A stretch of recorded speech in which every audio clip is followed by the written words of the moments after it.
ए आबरे आबरे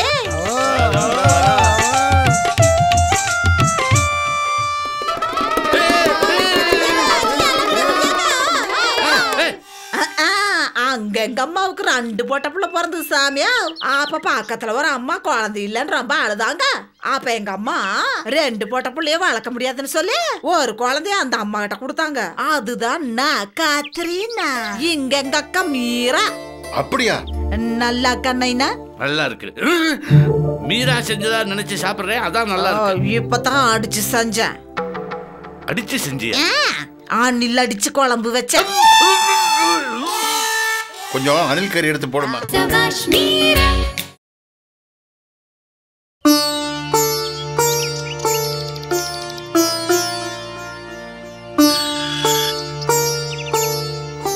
ஐயா ஐயா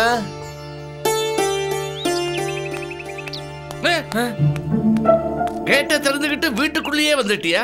ஏன் வெளியில நின்னு பிச்சை எடுத்தா உங்க கௌரவம் குறைஞ்சிருமா? பசி உயிர் போதியா. அப்பா பசிக்குதுங்கிறான், இருங்க ஏதாவது எடுத்துட்டு வரேன். சும்மா இருமா. விட்டா வீட்டுக்குள்ளேயே வந்து டைனிங் டேபிள்லயே உட்கார்ந்து சாப்பிடுவாங்க போல இருக்கு.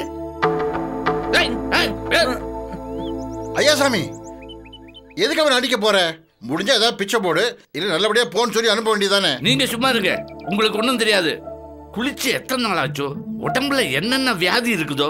அப்பா அவங்களும் மனுஷங்க தானே, ஏதோ 2 உருண்டை போட்டா சாப்பிட்டுட்டு போறாங்க. நீ சும்மா இருமா. இவன் உட்கார்ந்த இடத்த பினாயில் போட்டு அலமணும். அப்பா என்ன கெட்ட நாத்தம் அடிக்குது.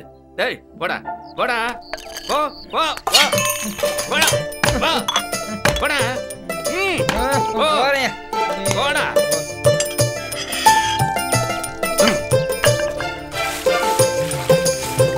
தாத்தா அங்க பாருங்க.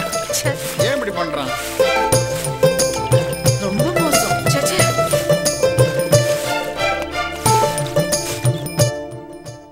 மீரா, அவனுக்கு இன்னும் கொஞ்சம் சாப்பாடு போடுமா. சாப்பிட்டு முடிக்க போறான். வா, திருப்தியா சாப்பிடுப்பா. அங்க யாருக்கு சாப்பாடு போடுறா?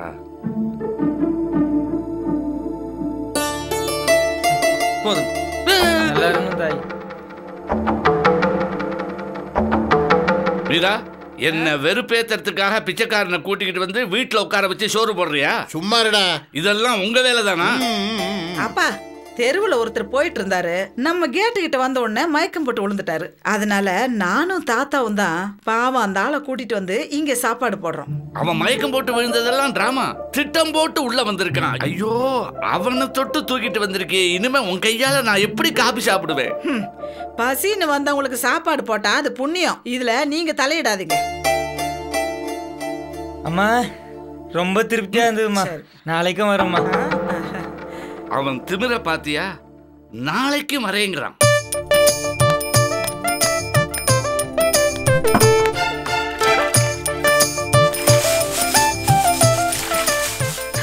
ரொம்ப ஆட்டம் போடாதீங்க. என்ன நம்ம உடம்பு மட்டும் இப்படியே இருக்கும்னு நினைச்சீங்களா? நாளைக்கு நமக்கு ஏதாவது வியாதி வந்துச்சுன்னா ஏன் என்னன்னு கேக்குறதுக்கு நாதி இருக்காது, தெரிஞ்சுக்குங்க.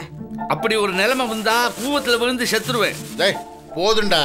கல்யாணம் ஆன புதுசுல உன் கணுக்கால சிறங்கு வந்து வீடு பூரா நடக்கிற இடம் எல்லாம் ரத்தம் சொட்டிட்டு இருந்தது இல்ல? உச்சமண்டையில சிறங்கு வந்து சீ பிடிச்சு ஈ மொச்சிட்டு இருந்தது இல்ல? அதையும் நான் என் கண்ணால பார்த்தேன். அவன் காயமும் என் காயமும் ஒன்னா? தாத்தா இதுகிட்ட எதுக்கு வீண் பேச்சு? என்ன கொண்டு போய் பஸ் ஸ்டாண்ட் வரைக்கும் விட்டுட்டு வாங்க. எதுக்கு இருக்கிற பிச்சைக்காரன்லாம் அழைச்சிட்டு வரதுக்கா? என் ஃப்ரெண்டு சீதா புது வீடு கட்டி கிரகப்பிரவேசம் பண்றா. பெங்களூருக்கு போறேன். நீங்க போக வேண்டாம், நான் போறேன். போ. ஆனா ஒண்ணும், நான் வீட்டுல இல்லையேன்னு எவனாவது பிச்சைக்காரனை அழைச்சிக்கிட்டு வந்து என் தட்டுல சோத்த போட்டு என் பெட்ல படுக்க வச்சிங்க, ரணகலம் ஆயிடும். போட.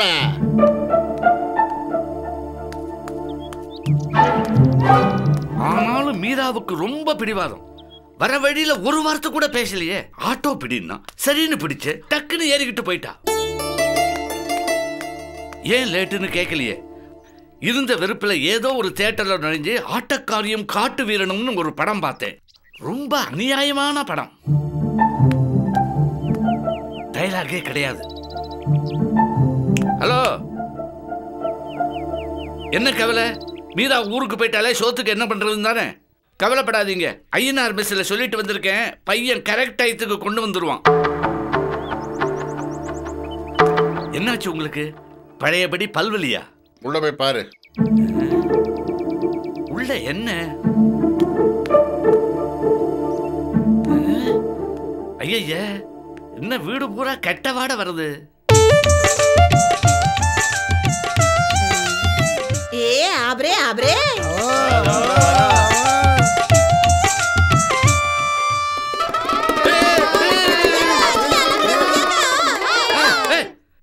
யார் நீங்க? என் வீட்டுக்குள்ள இருந்து ஓடி வரீங்க? நான் கத்திரினா.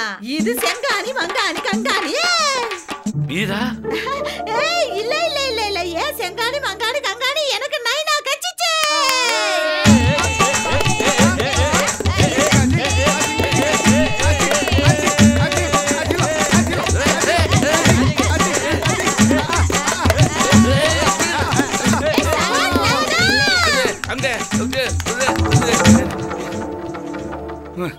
என்ன அநியாயம்? என்ன உள்ள இப்படி ஒரு கூட்டம்? இதைத்தான் பார்க்க சொன்னீங்களா? நீ அந்த பக்கம் போன, இந்த பக்கம் அதுக்குள்ள இந்த கும்பல் வந்து வீட்டுக்குள்ள போயிட்டு அவங்கள உள்ள விட்டுட்டு நீங்க வாசல்ல உட்காந்துட்டு இருக்கீங்களா? நான் எவ்வளவோ சொன்னேன், கேட்கலையே. அந்த பொண்ணு இங்கதான் எங்க அப்பா இருக்காருன்னு சொல்லிட்டு அந்த கும்பலெல்லாம் கூட்டிட்டு வீட்டுக்குள்ள போயிடுச்சு. அவங்களை இப்ப எப்படி வெளியில அனுப்புறது? சுத்தி சுத்தி வந்து டான்ஸ் ஆடுறாங்களே. நைனா, ஓ நைனா, நான் எத்தனை வருஷம் கழிச்சு உன்னை பார்க்க வந்திருக்கேன், நீ பாட்டுக்கு ஓடி வந்துட்டேன் நைனா. இத்தனை வருஷம் கழிச்சா? இதுக்கு முன்னாடி நான் உன்னை பார்த்ததே கிடையாது. ஓ நைனா, நீ என்ன பார்க்காட்டி நான் உன்னை பார்த்துக்கினே தானே இருக்கிறேன். அப்படின்னா என் மீரா தான் நீ. நீ தான் ஊருக்கு போயிட்டிய, இங்க எப்படி? நிறுத்துங்க நிறுத்துங்க. நீங்க தனியா பேசினாலே புரியாது, இதுல கூட்டமா வேற பேசுறீங்களா? மரியாதையா வெளியில போயிடுங்க, இல்ல போலீஸ கூப்பிடுவேன். கூப்பிடுனா கூப்பிடு, யாரு வேணா வரட்டு. போலீஸ், இன்ஸ்பெக்டர், ஏசி, டிசி, டிஎன்ஜி, எஸ்பி, ஏஎஸ்பி, கமிஷனர், யாரு வேணா வரட்டு சாமியா. இந்த போட்டா பார்த்துட்டு அவங்க எல்லாம் சொல்லட்டு சாமியா. என்ன படம்? பாரு பெருச பாரு. ஐயா சாமி, நீ என் பொண்ணும் கல்யாணத்துக்கு அப்புறம் எடுத்துக்கிட்ட போட்டோ இது. ஆமா, இது எப்படி உங்ககிட்ட வந்தது? அப்பா அம்மா போட்டா ஆறுகிட்ட இருக்கு, என்கிட்ட தானே இருக்கு.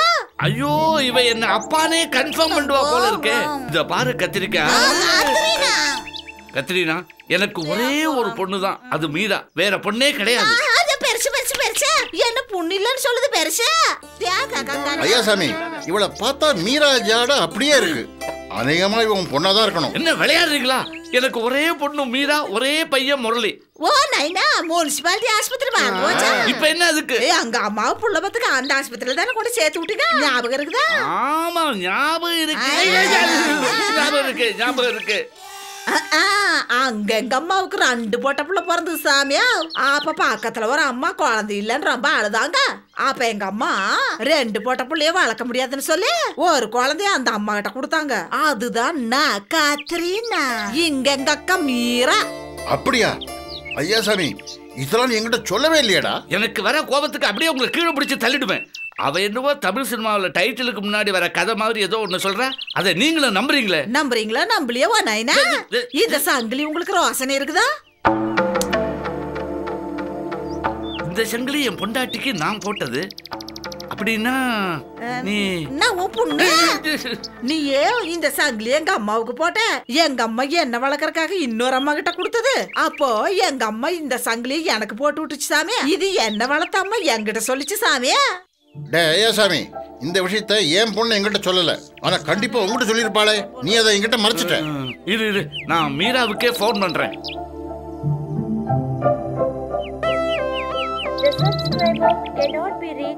Not reachable. வா நைனா, அக்கா போன் எடுக்கலையா? ஐயா சாமி, விஷயம் வெளியே தெரிஞ்சா ரொம்ப கேவலம். பேசாம அவளை வீட்லயே வச்சுக்க.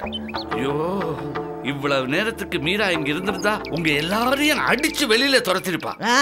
கேட்டப் இப்படி இருக்குதுன்னு பாக்காதீங்க. எங்க ஆளுங்கள்லாம் இப்ப பாடிச்சு பாட்டம் வாங்கி பெரிய பெரிய போஸ்ட்ல இருக்கிறாங்க. நான் பொண்ணுதான், மீரா எங்க அக்கா தான். எங்க அக்கா என்ன பார்த்ததுன்னு ஆச்சரியப்படுவாங்க. இவ்வளவு நாள் இல்லாம இப்ப வந்திருக்கியே, ஏன்? பாபரே, என்ன சாமி நீங்க? எனக்கு 4 வயசா இருக்கும்போது என்ன வளர்த்தாம என்ன இவங்க கிட்ட கொடுத்துட்டு போயிட்டாங்க. அப்ப இருந்து என் நைனா அவனை தேடி தேடி தேடி தேடி அலைஞ்சேன். ஆனா இப்ப கிடைச்சிருச்சு நைனா.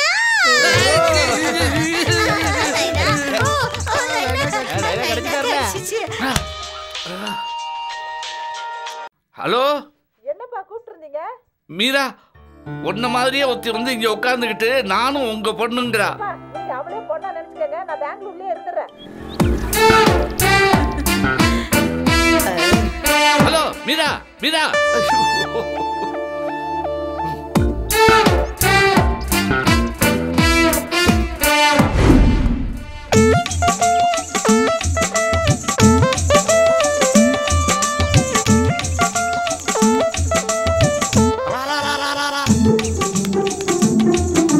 அங்க ஒரு கூட்டமே அள்ளி தெளிச்சு தின்னுக்கிட்டு வீட்டையே சத்திரமாக்கிக்கிட்டு இருக்கு, கவனிக்கலையா? சாப்பிட்டு போட்டும்பா விடு. அவங்கெல்லாம் கத்ரீனாவை வளர்த்தவங்க. ஏது போற போக்க பார்த்தா அவங்க கும்பல்ல நீங்களும் சேர்ந்துருவீங்க போல இருக்கு. ஆனா ஒண்ணு மட்டும் நிச்சயம், அவங்க கும்பல்ல நீங்க சேர்ந்தீங்க, அவங்க எல்லாரும் பட்டி கிடக்க வேண்டியதான், சோறே கிடைக்காது. போடுவா.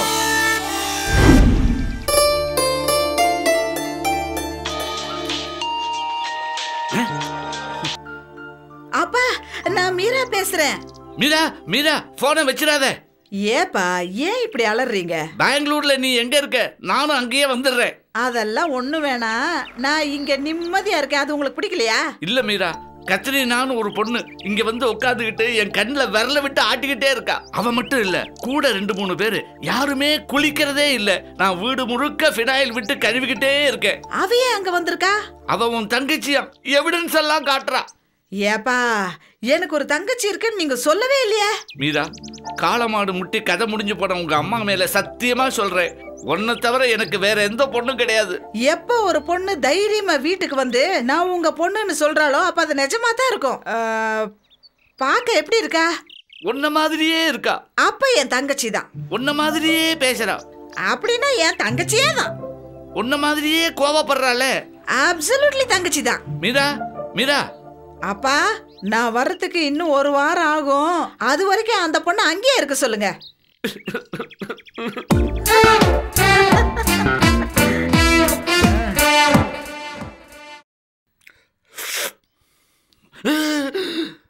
யார் சமைச்சது? உன் செகண்ட் டாட்டர். அவ சமைச்சதை நீங்க சாப்பிடுறீங்களே, வெக்கமா இல்ல? ஐயாசாமி, அவங்க தங்குறதுன்னு முடிவாயிடுச்சு. வேற வழி இல்லப்பா. எவ்வளவு நாள் பட்டினி கிடக்கிறது? ஓ பாரு பாரு நைனா, சாயா சாப்பிடுறியா? விஷம் இருந்தா கொடு. ஐயோ, மீரா புடங்கின கிச்சன்ல நீயா? பா, எனக்கு வேணாம். வேணாங்காட்டிம்பா.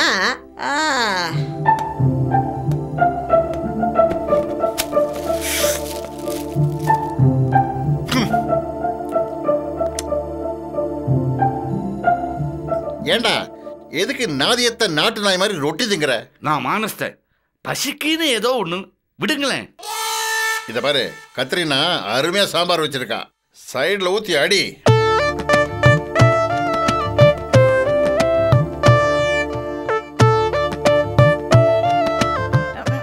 நைனா, நான் பிறந்த இடம் ஒண்ணு, வளர்ந்த இடம் ஒண்ணுனாலும் நான் உங்க பொண்ணு இல்லையா? மீரக்கா வச்ச குழம்புன்னு நினைச்சு சாப்பிடுங்க நைனா. பாஷத்தோட பார்த்தா நானும் மீரக்கா மாதிரி தான் தெரியுவேன். சாப்பிடுங்க நைனா.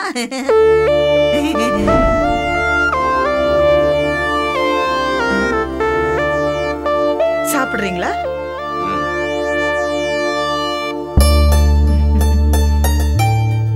குழம்பு ஊத்தட்டுமா?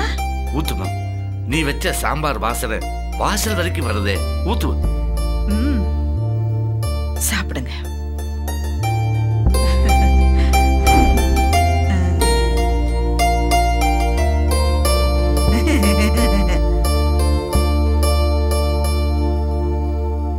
நல்லா கண்ணைனா?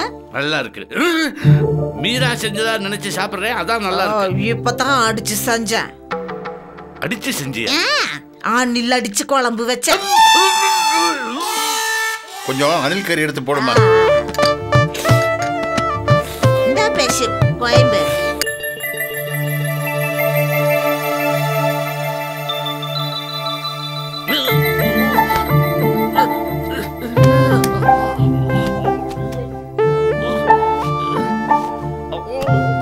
ஐயாசாமி, என்னடா இது?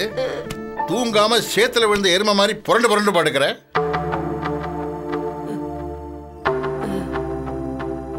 கண்ணை மூடினா அணில் ஓடுற மாதிரியே இருக்கு.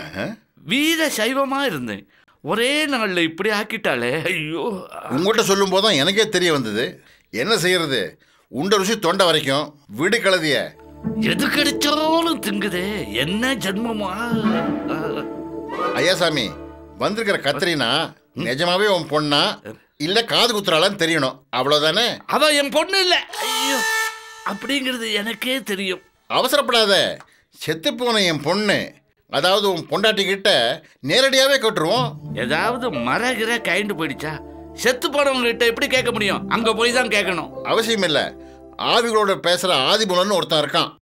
பொழுது போலனா கூட 2 ஆவியை வரவழைச்சு பேசிக்கிட்டே இருப்பான். அவன் மூலியமா உன் ஒய்ஃபை வரவழைச்சு உனக்கு பிறந்தது 1 பொண்ணா 2 பொண்ணான்னு கேட்டுருவோம். இது பரவாயில்லையே. கூடவே அந்த கத்திரினாவையும் வச்சுப்போம். அவன் முன்னாடி அவன் சொன்னாதான் அவன் நம்புவா. நாளைக்கு ராத்திரியே வர சொல்றேன். எதுக்கு ராத்திரி? பகல் பூரா பேய அரைஞ்சிட்டு ஆவிகள்லாம் ராத்திரி தான் ஃப்ரீயா இருக்கும். அணிலே அணிலே, அழகிய அணிலே, வாழை தோட்ட மரத்தில் ஏறும் அணிலே அணிலே, அழகிய அணிலே.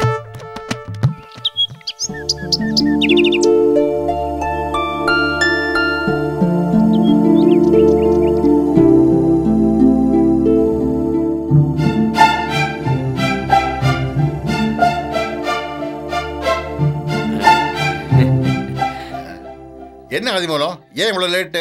என்ன பண்றது, 4 ஆவிகளோட சீட்டு விளையாட உட்காந்தேன். கிளம்பலான்னு நினைக்கும் போது இந்த என்கவுண்டர்ல செத்து போனானே அந்த ஏழுமலையோட ஆவி இன்னொரு கை போட்டுட்டு போ அப்படின்னு சொல்லிச்சு. ஒரு மாதிரி சமாளிச்சுட்டு தான் வந்திருக்கேன். ஆவிகள்லாம் கண்ணுக்கு தெரியாதுன்னு சொல்லுவாங்களே, அது உங்களுக்கு, எனக்கு நல்லா தெரியும். இப்ப கூட உங்க தோல் மேல மச்ச கால கை வச்சுக்கிட்டு இருக்கான். ஏன் சார் இப்படி கத்தி ஆவியை மிரட்டுறீங்க? தோ பாரு மச்சக்கால, எவ்வளவு நேரம் நின்றுகிட்டே இருக்க போற? உட்காரு, கால் வலிக்க. இங்க உட்காந்துக்கிட்டு இருக்கியா? சரி சரி, நல்ல பையன். யார் இந்த பொண்ணு? செத்து போன சொர்ணலட்சுமியோட ஆவி மாதிரி தெரியுது. ஏன்பா, உன் கண்ணுக்கு யாருமே மனுஷங்க மாதிரி தெரிய மாட்டாங்களா? கசாப்பு கடைக்காரனுக்கு கண்ணுல பறதெல்லாம் ஆடு மாதிரியே தெரியும். அது மாதிரிதான் எனக்கும். சரி, உங்களுக்கு என்ன பிரச்சனை? சாம, இவரை என்ன நான்னு சொல்ற, இவர் இல்ல இல்ல இல்ல இல்ல இல்ல இல்லன்னு சொல்றாரு சாம. அதான் பிரச்சனை.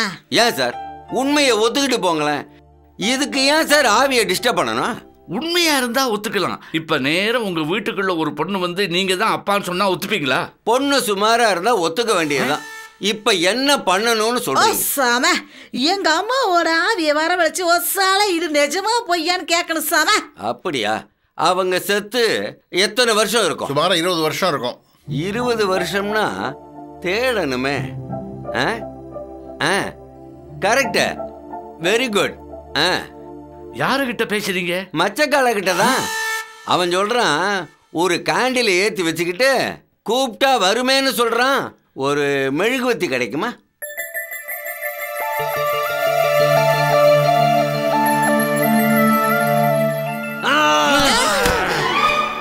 நான் பங்கஜா வந்திருக்கேன். என் பொண்டாட்டி பேரு கூட பங்கஜம் தான். டிஸ்டர்ப் பண்ணாத. ஏங்க, எப்படி இருக்கீங்க? உன்னதான் கேக்குறா. நான் நல்லா இருக்கேன், நீ எப்படி இருக்க? நீங்க இல்லாம நான் தனியா உட்காந்து மெகா சீரியல் பாத்துக்கிட்டு இருக்கேன். அங்கேயும் மெகா சீரியலா? ஓ நாயினா, ஆவிக்கு பொழுதுபோக்கே டிவி தானே. என்ன விஷயமா என்ன கூப்பிட்டீங்க? பங்கஜம், நமக்கு மீரா ஒரே பொண்ணு தானே. இப்ப கேத்ரினான்னு இந்த பொண்ணு வந்து நம்ம பொண்ணுன்னு சொல்றா. ஒரே குழப்பமா இருக்கு. குழப்பமே வேண்டாம். மீரா மட்டும் தானே நமக்கு பொண்ணு. ரெண்டுமே நம்ம பொண்ணு இல்ல. ஐயோ, இப்ப இந்த ஆவி வந்து குழப்பிட்டு போயிடுச்சு. இதுக்கு பேசாம இதை கூப்பிடாமலே இருந்திருக்கலாம். ஓ நாயினா, நாங்க கிளம்புறோம். அப்பா, நவசக்தி விநாயகர் கோயில் பிள்ளையாருக்கு தேங்காய் உடைச்சது வீணா போகல. கடைசி வரைக்கும் உன் பொண்ணுன்னு என்னை ஏத்துக்கவே இல்லையா சாம? அதுதான் இல்லைன்னு ஆயிடுச்சே. நாங்க போயிட்டு வரோம் சாமியா. போயிட்டு வாங்க. இனிமேதான் வெள்ளை அடிச்சு சுத்தமா முழுகி சூடம் சாம்பிராணி எல்லாம் ஏத்தி வைக்கணும். கத்ரீனா, இந்த பக்கம் வரும்போதெல்லாம் இங்கேயும் வாம்மா. எதுக்கு எதுக்கு வந்து தங்கி அநியாயம் பண்ணினதெல்லாம் போதாதா? சரி பெருசா நைனா, நீ தான் எனக்கு ஒண்ணுமே பண்ணல, நானும் உனக்கு ஒண்ணுமே செய்யாம போனா எப்படி? அம்மா தாயி இதுவரைக்கும் செஞ்சதே போதும். நைனா, அப்படி இப்படி ஆடி பாடி சேர்த்து வச்ச துட்டு 20,000 ரூபாய் இருக்குது. அது என் நைனாவுக்காக கொடுக்குறேன். இதான் நைனா. 20,000மா? நீ என் பொண்ணு இல்லைனாலும் என்ன குடும்பப்படுத்தினதுக்காக கொடுக்குற துட்டுன்னு வாங்கிக்கிற குடு. இந்த துட்டுல பாதி துட்டு நாரி பல்லு வித்து சம்பாதிச்ச துட்டு நைனா. நாய் வித்த காசு குறைக்கவா போகுது? குடு. கொக்கு சுட்டு குருவி சுட்டு சம்பாரிச்சு சேர்த்து வச்ச துட்டு நைனா. சாக்கடையில விழுந்தாலும் படம் தானே. குடு. சும்மா 4 தடவை பெனாயில் விட்டு வீட்டை கழுவிட்டே இருப்பேன். இப்ப என் கையில வாங்குற துட்டாங்கட்டி கழுவியா? காசா இருந்தா கழுவேன், நோட்டா இருந்தா கழுவ மாட்டேன். நனைஞ்சிரும். குடு. பரவாயில்லையா? பரவாயில்ல குடு. அப்படின்னா ஆளு எப்படி இருந்தாலும் பரவாயில்ல, துட்டு மட்டும் கிடைச்ச போதும் இல்ல நைனா? அதுதானே உலகம். நீ எல்லாம் ஒரு மனுஷனா? என்ன மீரா மாதிரியே பேசுற? மீராவே தான். நாங்க இந்த வேஷத்துல வீட்டுக்குள்ள வந்தது, தங்குனது, சாப்பிட்டது எல்லாம் தப்பு. இந்த பணம் மட்டும் நல்லா இருக்கா? இத பார், காசுக்கு கொடுக்கற மரியாதை கொஞ்சம் மனுஷங்களுக்கும் கொடுங்க. ஒரு பிச்சைக்காரன் வீட்டுக்கு வந்த போது அவனை ஓட ஓட விரட்டுனீங்களே, உங்க தோலை உரிச்சு காட்டணுங்கிறதுக்காகத்தான் நான் இந்த வேஷத்திலே வந்தேன். இவங்கெல்லாம் என் கூட வேஷம் போட்ட நடிகர்கள். Yes sir, I am also an artist. Yeah. Me too. Me too. எல்லாமே பொய்யா? எல்லாமே போய். ஆனா என் திட்டம் மட்டும் நிஜம். என்ன பாக்குற? எனக்கு இதெல்லாம் முன்னாலேயே தெரியும். ஐயா, சாப்பிட்டு 4 நாள் ஆச்சுங்க. வா ராஜா வா, உனக்காகத்தான் காத்துக்கிட்டு இருக்கேன். என்னோட என் தட்டுல சாப்பிடு, என்னோட என் பெட்ல படுத்துக்க. வா வா ராஜா வா. நக்கல பாத்தீங்களா? சாபாஷ் மீரா. பாத்தியா சாமியா, உருவு கண்டு எல்லாமை வேண்டும்னு பெரியவங்க சொல்லியிருக்காங்க. ஒருத்தரோட தோற்றத்தை வச்சு அவங்கள மட்டமா நினைக்கிற குணம் நிறைய பேருக்கு உண்டு. அது மாறணும். படைப்புல எல்லாருமே ஒண்ணுதான். பயிரும் ஒண்ணுதான், உயிரும் ஒண்ணுதான். ஏன சாமியா நான் சொல்றது சாரிங்களா? சபாஷ் மீரா, சபாஷ் மீரா.